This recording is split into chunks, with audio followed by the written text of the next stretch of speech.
마태복음 14장 1절부터 21절 말씀 가지고 너희가 먹을 것을 주어라 하는 제목으로 함께 은혜를 나누고자 합니다. 오늘 말씀은 헤롯이 예수의 소문을 듣고 과거 자신이 침례 요한을 죽인 장면을 회상하는 장면입니다. 우리가 착각하면 안 되는 것이 침례 요한이 지금 죽었다는 뜻이 아닙니다. 이러한 요한의 죽음을 떠올리는 장면은 장차 다가올 예수님의 죽음을 암시하는 것입니다. 거대한 폭풍이 예수님을 덮치고 있었습니다. 그런데 오늘 말씀은 예수께서 그런 폭풍을 뚫고 무리를 걸어오셔서 제자들을 안심시키는 것과 같은 장면입니다. 베드로에게 그러한 폭풍의 바다를 걷게 하시는 것과도 같은 말씀입니다. 그래서 이어지는 말씀이 그러한 말씀이 나오는 것입니다. 이러한 말씀은 어떤 폭풍 가운데서도 하나님만 의지하라는 것입니다. 예수님은 자신에게 닥쳐오는 죽음이라는 거대한 폭풍 가운데서 조용한 곳으로 가셔서 제자들을 양육하셨던 것입니다. 오늘 말씀은 앞으로 제자들이 복음 전할 때도 요한이나 예수님처럼 죽음의 폭풍이 덮칠 것이지만 두려워하지 말고 각자가 가진 보리떡 5개와 물고기 2마리를 나누어 주라는 것입니다. 그러면 훨씬 더 풍성한 것을 돌려받을 것이다 라는 것이 오늘 말씀입니다. 이 말씀을 자세히 보면서 우리도 적대감의 폭풍 속에서 두려워 말고 너희가 먹을 것을 주라는 예수님의 명령을 따라 우리도 나눠줄 수 있는 우리 모두가 되었으면 좋겠습니다. 1절부터 12절에 보면 예수의 소문을 들은 헤롯의 반응이 나옵니다. 그 무렵이라는 말은 예수께서 널리 유명해지셔서 많은 사람들이 따르고 있었지만 가족과 고향 친척들에게까지 배척을 받고 있을 무렵이라는 뜻입니다.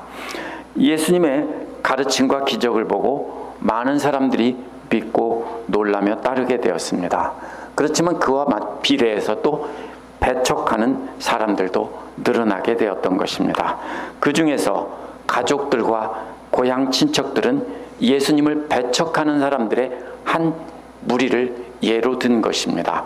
바리새파 사람들도 고향 나사렛 사람들처럼 예수님의 가르침과 기적에 놀라기는 했지만 하나님의 아들로 믿고 따르지는 않으며 배척했던 것입니다. 바로 그렇게 예수님에 대한 소문이 널리 퍼지고 적대감이 늘어날 무렵에 예수님의 소문이 헤롯의 귀에까지 들렸다는 것입니다. 이 헤롯은 동방박사가 찾아온 헤롯 대왕이 아니라 그 아들 헤롯 안티파스입니다.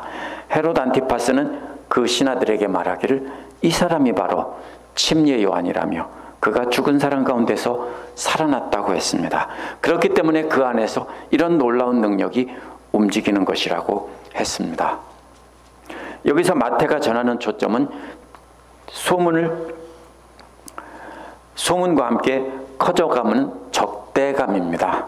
가족과 친척들을 통해 나타난 적대감이 이번에는 헤롯에게까지 확대가 되었다는 것입니다.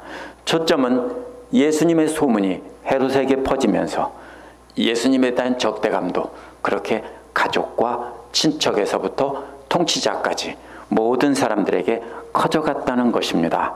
마태는 이처럼 퍼져가는 소문과 커져가는 적대감을 함께 말하면서 머지않아 예수님도 그렇게 죽게 될 것이라는 것을 암시하고 있는 것입니다.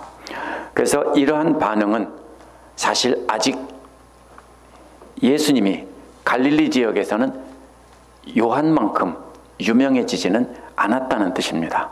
왜냐하면 예수님을 보고 요한을 떠올리고 있었기 때문입니다. 그러나 마태가 강조하는 것은 바로 헤롯 안티파스의 죄책감 때문입니다 라는 것입니다. 헤롯은 자신의 부적절한 결혼을 비판한 요한을 죽이고 나서 의인을 죽였다는 죄책감에 시달렸습니다. 그래서 자신이 죽인 요한이 살아났다고 화들짝 놀라고 있는 장면입니다.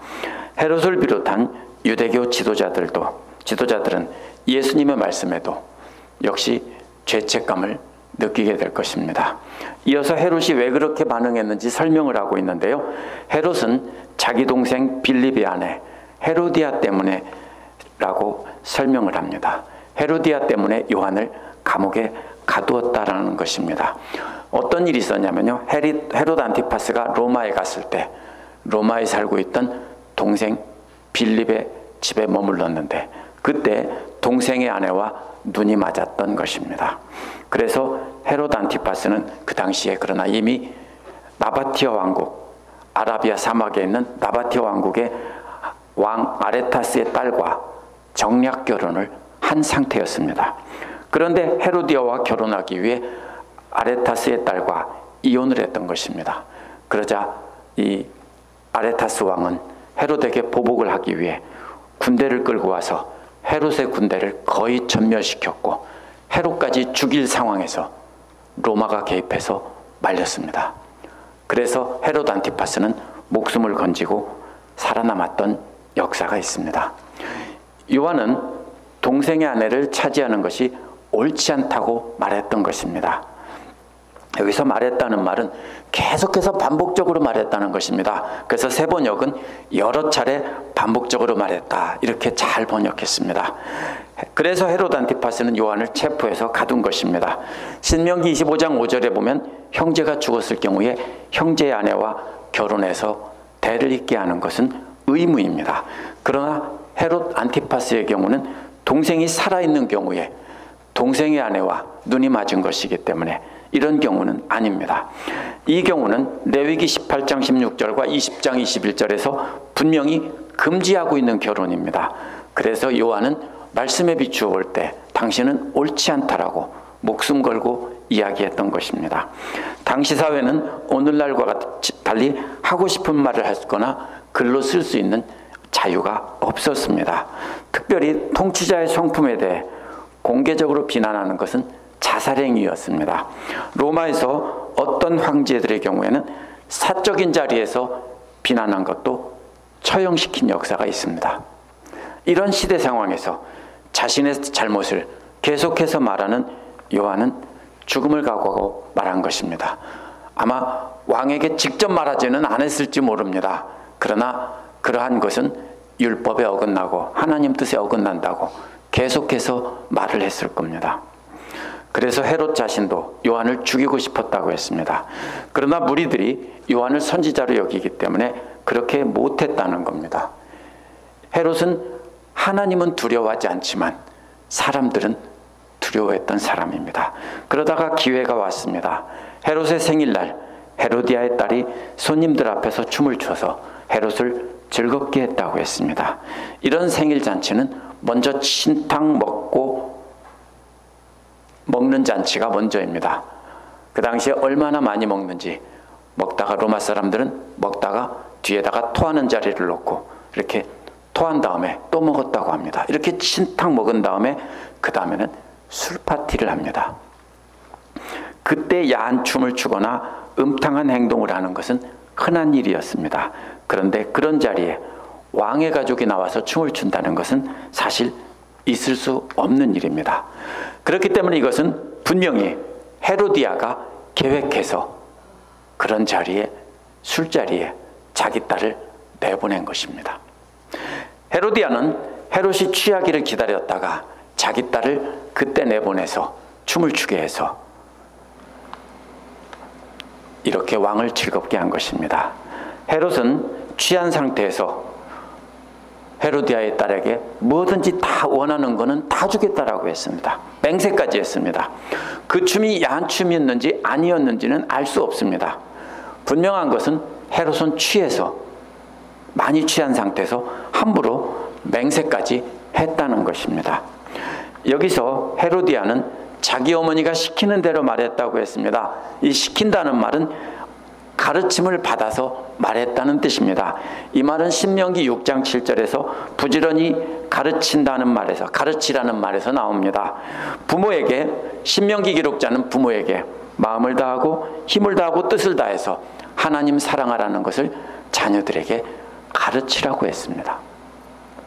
그런데 헤로디아는 자기 딸에게 하나님의 선지자인 요한의 목을 베어 쟁반에 담아달라고 가르친 것입니다. 참 못된 어머니죠. 헤롯은 괴로웠지만 잔치 자리에 함께 있던 사람들과 맹세를 했기 때문에 어쩔 수 없었습니다. 여기서 앉아있다는 말은 누워있는다는 뜻입니다. 잔치 때 비스듬히 누워서 팔을 괴고 눕는 것을 뜻합니다. 헤롯은 사람을 보내서 감옥에서 요한의 머리를 베게 하고 그 머리를 쟁반에 담아서 헤로디아의 딸에게 주게 했습니다. 헤로디아의 딸은 요한의 머리를 자기 어머니에게 가져다 주었습니다. 그런데 이렇게 처형당한 사람의 시체를 달라고 하는 것은 이것 또한 굉장히 위험한 일입니다. 왜냐하면 나라를 향해 반역하거나 왕을 대적한 사람을 목을 쳐서 죽였는데 그 사람의 시체를 달라고 하는 것은 나도 그와 똑같은 역적이고 한패입니다라는 뜻이기 때문에 목숨 건 행동입니다. 그런데 요한의 제자들은 목숨 걸고 자기 스승의 시체를 달라고 했습니다. 스승에 대한 마지막 예우를 다한 것입니다. 그들은 요한의 시체를 가져다가 장사를 지내고 예수님께 알렸다고 했습니다. 요한과 예수님이 어떻게 연결되었길래 제자들이 예수님께 갔는지 보면 알 수 있습니다. 3장 13절에서 15절에 보면 예수께서 침례를 받으실 때 바로 예수님이 하나님의 아들이고 메시아라고 이렇게 선포했기 때문에 제자들은 그때 예수님이 누군지 알았습니다. 11장 2절에서 6절에서는 감옥 안에서 제자들을 보내서 당신이 메시아냐고 물었기 때문에 역시 제자들은 알았습니다. 그래서 스승이 죽자 예수께 가서 제일 먼저 알리고 예수님을 따른 것입니다. 그래서 요한은 자신의 죽음으로 남아있던 제자들을 예수께 보낸 꼴입니다.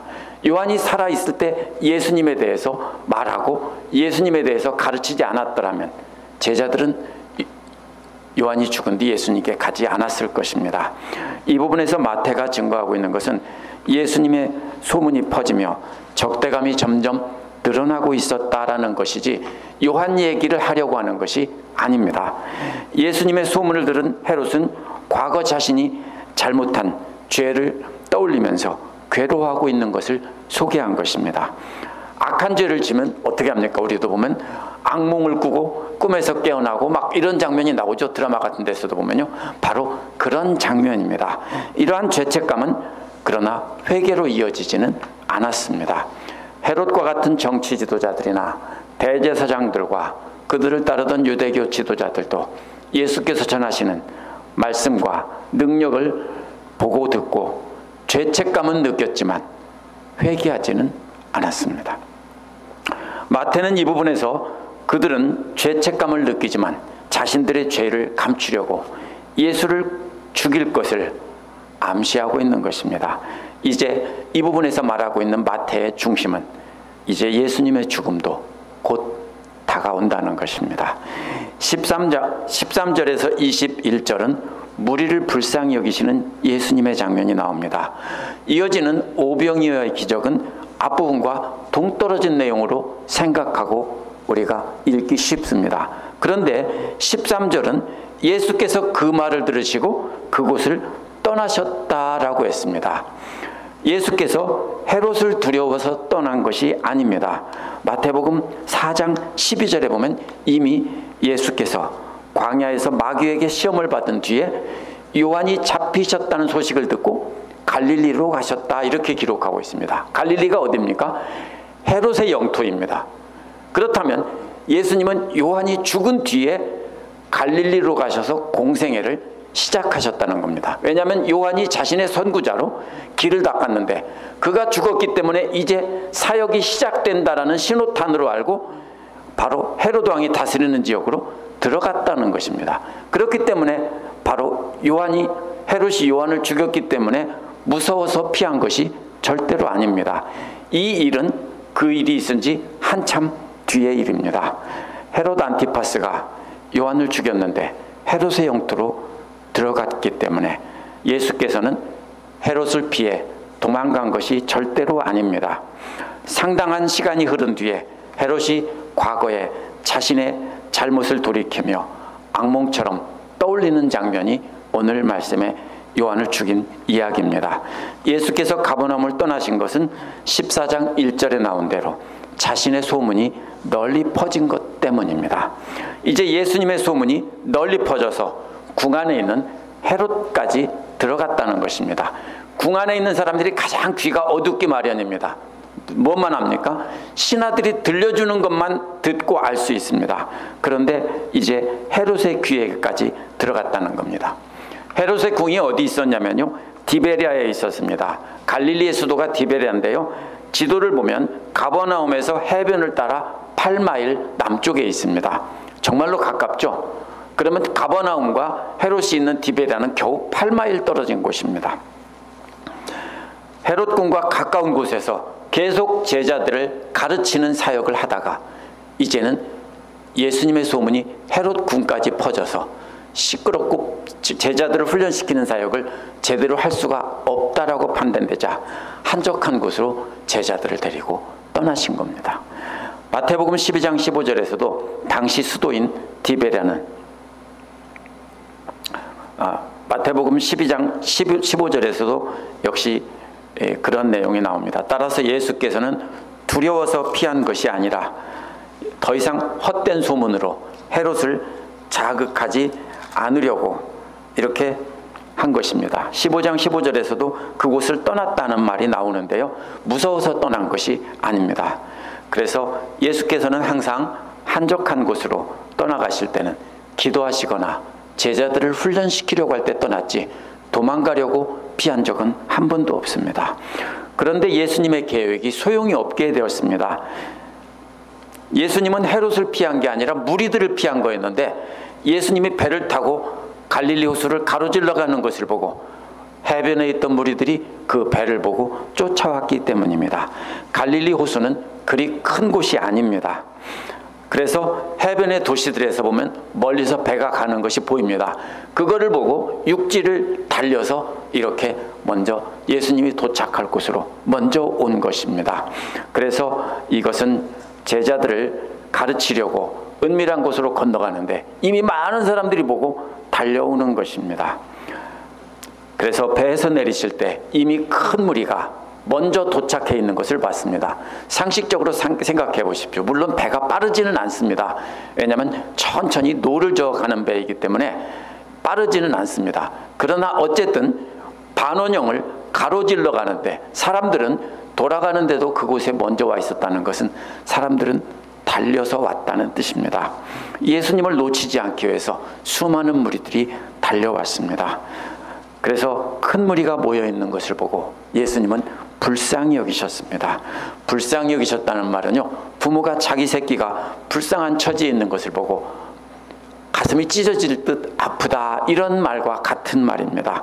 그래서 아픔을 느끼셨다는 것입니다. 그래서 그들 가운데 아픈 사람들을 치료해 주셨습니다. 조용한 곳으로 와서 제자들을 가르치려고 했습니다. 무리들을 피해서 왔는데 많은 무리들이 몰려와 오히려 방해를 받게 된 상황입니다. 그런데 예수님은 이 상황을 제자들을 훈련시키는 기회로 활용한 것이 바로 오병이어의 기적입니다.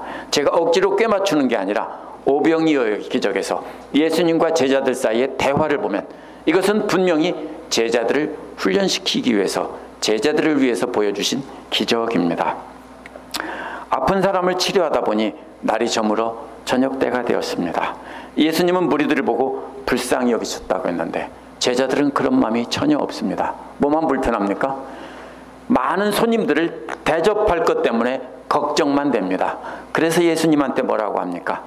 날이 저물었는데 이 많은 사람을 먹일 수가 없으니 이 사람들을 해산시켜서 가까운 곳에 가서 각자 음식을 사 먹게 하시죠 라고 건의를 한 겁니다. 그러나 예수님께서는 제자들에게 갑자기 생각지도 못한 말을 하셨습니다. 그들을 멀리 가게 보낼 필요 없다. 너희가 그들에게 먹을 것을 줘라 라고 했습니다. 이것은 정말로 말도 안 되는 것이기 때문에 제자들이 예수님께 말했습니다. 우리가 가진 거라고는 빵 5개와 물고기 2마리밖에 없습니다 라고 했습니다. 이 빵은 보리빵일 것입니다. 그래서 복음성가도 보리떡이라고 하는 말이 있죠. 보리 수확기 였기 때문입니다. 예수께서 무리들에게 먹을 것을 주라고 한 것은 실제로 먹을 것을 주라고 한 것입니다. 그러나 이것은 단순히 먹을 것 이야기가 아니라 장차 제자들이 이런 무리들에게 생명의 양식을 먹여라 하는 말씀을 하신 것이기도 합니다. 예수께서는 그것을 가져오라고 한 뒤에 무리들을 풀밭에 앉게 하셨습니다. 역시 앉게 하셨다는 말은 헤롯이 궁에서 그렇게 잔치자리에 누웠다는 말과 똑같은 말입니다. 풀밭에서 잔치상에 누워서 하나님의 잔치를 이제 맛보게 된다는 뜻입니다. 그런데 이 풀이라는 말은 푸른 풀 뜻하는데요. 이스라엘에서는 봄이면, 봄에까지 풀이 있다가 늦은 봄이면 비가 그치기 때문에 풀이 다 말라 죽습니다. 그러면 풀 위에 앉을 수가 없습니다. 그렇기 때문에 이 말은 봄을 뜻합니다. 초여름이 되면은 풀은 다 마르고 아무것도 없습니다. 이때가 어느 때였냐면요, 6월절 때쯤인데 저장된 곡식은 다 바닥나서 한국으로 말하면 보릿고개와 같이 힘들고 어려운 때입니다. 먹을 것이 없을 때입니다. 예수께서 빵 5개와 물고기 2마리를 들고 하늘을 우러러서 축복 기도를 하신 뒤에 그것을 떼어서 제자들에게 주셨습니다. 사실 예수님이 능력으로 주시려면 더 효과적인 방법은 무리들 대표를 나오라고 해서 그냥 나눠주는 것이 훨씬 빠릅니다. 그런데 12제자를 시켜서 12명에게 나눠주라고 한 것이 틀림없습니다. 시간이 많이 걸렸을 텐데요.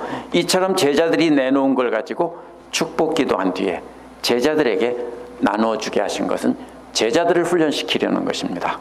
그러자 모두가 먹었는데 배불리 먹었다고 했습니다. 남은 조각을 모으니 12광주리에 가득 찼다고 했습니다. 역시 12광주리는 제자들의 숫자입니다. 제자들이 큰 광주리 하나씩 들고 다니면서 남은 것을 거두었습니다. 그렇다고 뜯어먹다 남은 것을 거두었다는 게 아니고요, 이렇게 나눠준 빵들을 먹고 남은 것을 거두어 모은 것입니다. 제자들이 각자 가서 한 바퀴 돌았는데 12광주리 가득씩 모은 것입니다. 배불리 먹고 남은 조각이 12광주리에 가득 찼다는 것입니다. 이것은 그리스도 안에 있는 하나님의 능력의 풍성함을 강조한 것입니다. 제자들이 갖고 온 것은 아주 하찮은 것이지만 하나님의 능력의 손에 올려놓을 때 풍성하게 공급하시는 하나님의 은혜를 체험할 수 있다는 것을 가르치시는 것입니다. 먹은 사람들이 여자와 아이들을 빼놓고 어른만 5,000명이라고 했습니다. 그 당시에는 여자와 아이들은 사람 숫자로 세지 않고 남자 어른, 군대에 나가서 싸울 수 있는 남자 어른만 사람으로 취급해서 셌습니다. 그렇다면 최소한 10,000명은 된다는 뜻입니다. 요한복음에서 이 무리들이 기적을 체험하고 나서 예수가 이스라엘을 회복시킬 왕이라 생각하고 왕으로 세우려고 했다고 기록했습니다. 그렇다면 이는 무리들을 가르치기 위해서 베푼 기적이 아니라 제자들을 가르치기 위한 기적이 분명합니다. 무리들은 전혀 깨닫지 못하고 있었기 때문입니다. 여기에서 제자들은 필요한 양이 얼마나 많은지 알고 자신들이 갖고 있는 사용 가능한 자원이 얼마나 적은지를 보았습니다. 그래서 안 된다고 생각하고 해산시켜서 먹게 하자라고 했습니다. 그러나 예수님은 필요한 양의 크기와 사용 가능한 자원을 보면서도 하나님의 위대함을 본 것입니다. 이것이 제자들과 예수님의 시각 차이입니다. 예수님께서는 제자들에게 먹을 것을 주라고 한 것도 빵 5개와 물고기 2마리밖에 없다고 했는데도 그것을 가져오게 하고 그것을 하나님의 손에 올려놓고 축복하며 나누어 주니 12광주리가 남았다 해서 하나님의 주시는 그 능력의 위대함을 체험하게 하신 겁니다. 따라서 예수께서 오병이어 기적을 통해 제자들을 가르치시려는 겁니다. 앞으로 제자들이 가진 자원이 적지만 하나님의 능력의 손에 올려놓으면 무한하신 하나님의 능력을 체험할 수 있다라는 것입니다. 우리가 보통을 빵을 생명의 양식이라고 하죠.